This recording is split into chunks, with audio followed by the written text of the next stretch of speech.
I'm Mark Burns, and today we're going inside the Grove with Chef Giorgio Rapicavoli. Giorgio Rapicavoli. Chef Giorgio. Giorgio Rapicavoli is bringing his magic to the historic Mayfair Hotel in Coconut Grove. One of Miami's most celebrated culinary talents, bringing fresh energy to the Grove's dining scene. Giorgio made history as the first chef from Miami to win Food Network's Chopped in 2011. And then he did it again in 2014. In this episode, we talk about creativity in the kitchen, his journey as a chef, and what he brings to the table in Coconut Grove. All that and more, right now on Inside the Grove.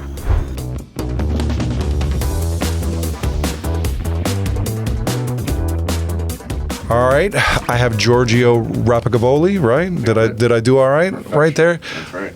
Chef to the stars, right? We're happy to have you here in Coconut Grove. We're blessed. Let me say a little bit better, but let's jump right into it, right? Yeah. I want to, what's your Grove experience? Give us your Grove origin story, what brought you here, and tell us a little bit about yourself. Okay, so Grove origin story, I remember back, growing up, coming here when it was, crazy Halloween. I don't know why I have this distinct memory of, a Halloween in the Grove and 10,000 Maniacs performed. I hear a lot about Halloween in the Grove. It used to be the thing. And then, obviously growing up, going to Cafe Tutu Tango and all the spots here in the Grove was just really cool. Coco Walk was amazing. It was always a big part of my life growing up. College nights, right? Had fun back in the day with the boys. But I always loved the Grove. It was always just a very special area of Miami. I feel like it's one of those areas that, even though as of recently it's gone through a renovation, it's still the Grove, right? It's matured. Kind of old school. It's matured though. Yeah. I feel like cities are like people and neighborhoods, right? Grove, a lot of people think Coconut Grove is a city, right? It's a neighborhood in Miami. So, but you grow, you evolve, sure. Right? It was the party scene. It kind of fell off a little bit, right? And now it's a little bit more sophisticated, and it's never lost its charm. That's the thing. Even when it was the party scene, it's just a beautiful gem. And I think no matter what, as far as the way you look at the structures and the infrastructure and the architecture, even though it's slightly more modernized, everything about the Grove aesthetically is the same, right? The bay is still there. The fauna's still there, La Flora. So it's still the Grove. No matter what buildings you put in it, whether it's classic homes or the modern box homes, it's still the Grove. And that's never going to change. Well, one of the cool things about the Grove that I see, right, is you don't have a lot of big chains and things like that. Even when it comes to shopping or restaurants, we don't have a lot of huge chains and stuff and things like that. It's more one-off or we have a couple that have a couple locations and things like that. But tell me a little bit about how you feel that makes the Grove a little bit different from some other areas. For sure. I think it's especially business focused. It's more so people working and are in there in the day to day. And you look, it's interesting because there's almost an answer to both, right? Yes, there's Starbucks, but there's Panther. And yes, there's Warby, but there's Moscot. Right. There's both answers to what you want to be. But at the end of the day, it's all still defined by hardworking people that are in there, good shopping, good stores, and you think about the store Buck Mason, for example, new addition in clothing, but it's cool, it's different, it's not your average big box retailer. Right. And while there are some obviously larger ones, because that makes businesses grow and that's only natural, there's a lot of kind of under the radar shops that are working here that when people care about quality, that resonates with them. My concern, I love the Grove and the nature of the Grove, but I kind of get concerned that as rents go up and the price of real estate continues to rise and rise and rise, and we've got billionaires moving over here. Miami is seemingly the place to be. How do we keep that I don't want to say mom and pop, but right, those smaller restaurants and family run and things like that, rather than these big corporate chains. I'm afraid one day it's gonna go away, just inevitable. I hope not, but I think at least with Miami, we're very supportive of our people, right? Grove especially. That's why places like Ariette are successful, and Chugs, and even though Mike has a lot of these small businesses, or Fireman Derek's, or these small places, we support the places we love, and at the end of the day, the people in Miami are the one that keep us in business, right? Without them and without the people. True. And the beauty of the Grove is that's people that live in the Grove stay in the Grove. People that don't live in the Grove come to the Grove. Right. You know, it's never like, you think about other places like, oh man, I'm not trying to go to Brickell, all that traffic, it's so hectic or whatever, you know, or Wynwood but the Grove is always chill. Like no one's ever like, oh, I don't want to go to the Grove. No. You know, it's easy. Like the most hectic time is during like the art festival. Like that's the only time there's ever traffic. And I love the art festival. Yeah, I go. it's great. I'm there every day. Yeah, it's amazing. And like here. people come for it, but that like if you think about the only time where it's like difficulty in navigating traffic patterns in Coconut Grove, it's during the art festival. Other than that, it's a breeze, you know? Yeah, it's always easy. Just stay away from the east Yeah, east it's always coast. easy. It's always easy. Like it's always easy to be here. There's a lot of parking. It's never stressful. And I feel like kind of like when you get here, it's a little like, let's just chill. You know, chill out a little. Agreed. Yeah. Well, you seem like a pretty chill guy. It's good. Listen, I'm happy to have you on the show here. It's good to finally meet you. I've heard a lot about you and the Mayfair and the grill over there. It's a beautiful. I try to partake it every once in a while and go over there and get some of your fine cuisine. Thank you. Let's jump off a little another section we like to call "What's Your Take?" Right. Okay. How does the Grove measure up to the competition, right? We have a lot of different eating scenes down in Miami. So how does the Grove measure up to some of these other areas in Miami? I mean, I think it measures in a sense that you have, just like any other place in Miami, you've got everything you want here. You've got highbrow, you've got lowbrow. You can get a chill taco. You can have a great dinner. You can get a rooftop bar. You can get great cocktails. You can get barbecue. You really got everything you want here. You know, True. You've got it all. You've got beautiful locations. You've got a lot of restaurants around the Bay that not many people have that luxury of having. I've been involved in the Grove since, I guess, 2016. I opened Glass and Vine. That's right. So I actually I was with the city of Miami in the real estate section, and I worked with Francesco and Iggy on getting that deal done. Yeah, so we're happy. I opened It's that been a restaurant. huge success. Yeah, it's been amazing. That's right. Yeah, but that's like think right. about like that location too. Like in the park, you have this beautiful view. Think about like eating at Monty's. You're right by the water. There's like so much beautiful scenery, and it's like still untouched. Right. That's not much you can get anywhere else in the city. Yeah, true. No, good take. Yeah. This is a little controversial one, right? Sure. What's a food trend that you wish would go away that's kind of popular right now? Popular right now food trend that I wish would go away. You know, I think. I put you on the spot. No, on this yeah, one. I'm trying to think about like what I wish would go away. I mean, I guess like desserty matcha drinks. It's like so aggressive sometimes. You know, it's like people are like, "Oh, I love matcha." I'm like, "You love." I hear all about it. I've you never love had dessert. it. You know, Yeah. like. That's Is that what it is? It's like a dessert. Usually, like, okay, you're gonna go for like ceremonial grade matcha. I get it, but then when you're loading it with like fruit purees and cheesy whips and all that, like it's a lot. You know. Listen, I drink black coffee. Yeah, me too. That's what I do. Yeah, I drink black coffee. That's what I love. Keep it simple. Or like a good flat white. You know, I'm pretty simple. I guess that's not much of a food trend. I mean, that is a big trend, though. Yeah, that's it's a good yeah, call. People love their matcha right now. They do. Yeah. No, there's matcha shops opening up all over the place. Left and right. Yeah. Very I cool. guess that's really, I don't know, really. I feel like food's going in like a cool direction, you know, like that very kind of stuffy, highbrow pretentiousness has kind of like gone away, and like chefs are just cooking like food that they love. And I think over time, a lot of us in the city have really found ourselves as we've matured and we've grown, where we're cooking food that's true to ourselves. And at the end of the day, when you're cooking food that like you believe in and you really care about, there's nothing to knock there. So are you like constantly trying out different ingredients and trying to come up with new ideas and things like that? Like how?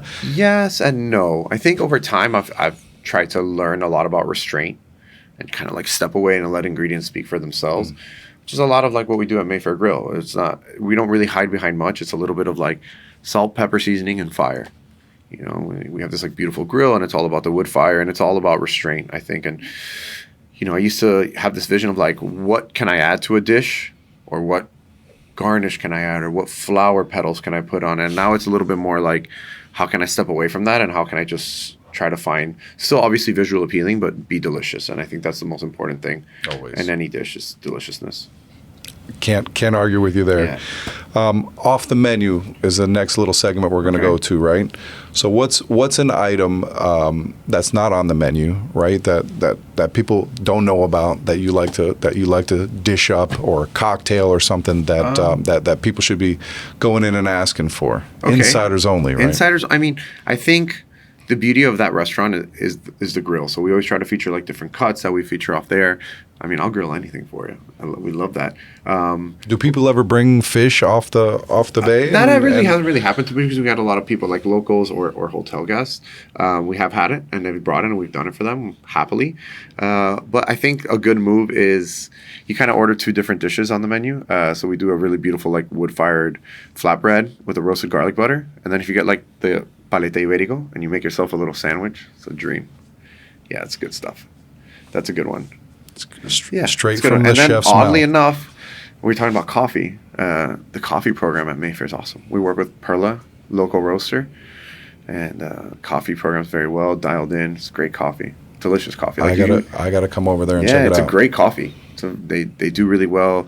Perla, amazing local coffee roasters. Like young guys started a business here in Miami, and I mean they make some of the finest coffee I think in the city, and we very proudly work with them. Listen, the Mayfair's really coming up. They had their renovations. Yeah, the hotel's beautiful. Everything's gorgeous. It's unlike any other spot that I've ever been to. And we go there a lot. We host meetings there and things like that. Gorgeous. They're very great to us. Michael over there has always been good to the bid, and we appreciate them a lot. Yeah. I think especially like when you sit outside in the courtyard, or like the atrium as we want to call it, or the fountain lounge. It's just so beautiful. Like the plant life in there is so gorgeous. And like, what other part of Miami can you eat in a place that looks like that? And maybe there's some looking at it, but they're all fake plants. Like, there's a lot of gardening happening in there, and it's gorgeous. It's really authentic, and it's like plant life, and it's very representative of what I think Miami is, and just tropical and beautiful and shaded, and just eating out there is magical. And I love the little walk-up bar on the side. Like it's so inviting. Yeah. It's when I started working here, that was one of the. I was like, wow, this is such a cool little spot. It's unlike any other place in Miami. Yeah, I've had some adventures there for sure, with some monsoons coming down here at one point, and I stayed at the Mayfair, and I was like, I didn't want to drive home. It was crazy weather, and just go on adventures at the Mayfair. It's a beautiful thing. Yeah. Very cool. Yeah. So your inside perspective, right? Sure. When you've had a long day at work, like where do you like to go in the Grove to blow off steam, have a good meal, maybe have a cocktail? What's the spot you like to I would say one of my favorite, and it's weird, and maybe it's a little like controversial because it's not like very hyper local. I love Vino. Carbone Vino, I love that place. I just love like simple, good service, simple food, well done, well executed, great cocktails. I love that restaurant, and it's interesting because like compared to like some of my other restaurants, they're almost like direct competition to me. Right. But I just love that place. Like I think it's wonderful. I think they do a great job. I love going to Panther. Great Banh Mi's at Books and Books right now. Got a little like Banh Mi pop-up shop happening at Books and Books. Yes, so good. Love Emissary. Delicious for breakfast. It's great. El Bagel, awesome too. These are during the day. That place is so good.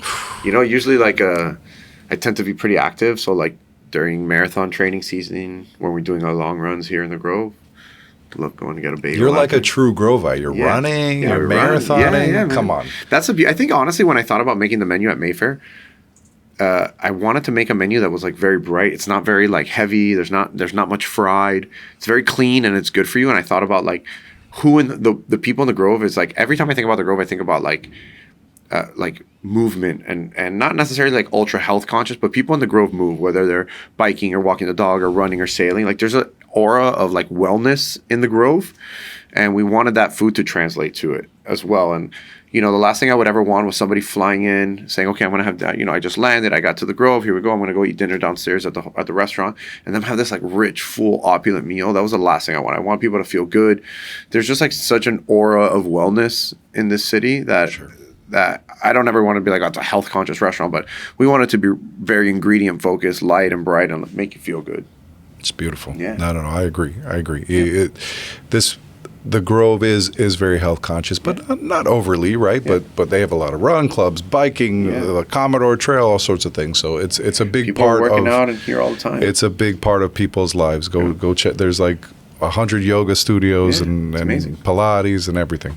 All right, we like to finish up with our Grove 3. Sure. All right. So We kind of touched on this a little bit, but cafecito or cocktails? What's your pleasure? I mean, coffee always. Coffee. Yeah. All right. So with that being said, what's the spot you like? What's your go-to spot in the Grove for coffee? Right now, I'm gonna say best flat white in Miami is at Emissary. Very nice. I was very excited That's when I right pulled up and I read a block away. I'll be going after. Yeah. Yeah. Perfect flat white. We helped you out. You're right down the street. You can The walk absolute over. best of the best. Yeah. Very nice. Yeah, I love Yeah, it. no, I do love their coffee as well. They good lunch too. Yeah. Everything. And they use everything's good. counterculture, great coffee, great beans as well. So they source properly, they execute well. It's great. Listen, you're a professional. I Trying. got to take advice from people hope like so. you. This Thank is you. this is your passion. Yeah. This is your My life. shtick. The last thing, all right. Yeah. One word, right? How would you describe Coconut Grove in one word? It's a tough one. Eclectic. I like it. I got to get my dictionary out for that one, though. Eclectic. Yeah, you got it all here. Yeah. It's cool. You got highbrow, lowbrow. And the thing I love about the Grove is like, right, there's like it's very well known. There's money in the Grove.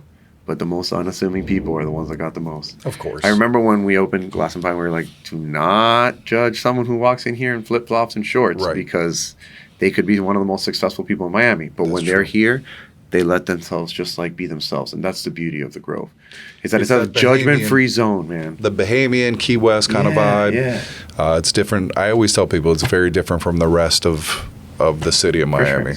It's like even though everything's moving at the same pace, it's just like things are a little slower. That's It's it. like just you can't help but feel that way when you drive down, McFarland, or even Main Highway. It's very cool. It's charming. The low profile buildings. It's very beautiful, right? And then you go onto McFarland, and it's like it's gorgeous. It's the bay. It's the park. I mean, you go down Bayshore. Like these buildings are beautiful. Like there's no way you can't feel that sense of like calm when everything around you is just like beautiful and like there's birds and there's like fish. You can see animals that you don't get to see in many places. You got to Like, slow down. It's yeah, a you have walkable. to. It's a walkable area, That's so the people beauty are. of it, yeah. It's busy. just People are slow all down, out here. man. Yeah, Slow down a little That's bit. it. Yeah. Giorgio, Hey. pleasure to have My you on pleasure. the show. Thank you Thank so you. much. Best of luck at the Thanks so much. Mayfair Grill and all your other endeavors. And We appreciate we'll that. catch you on the next one. Yeah.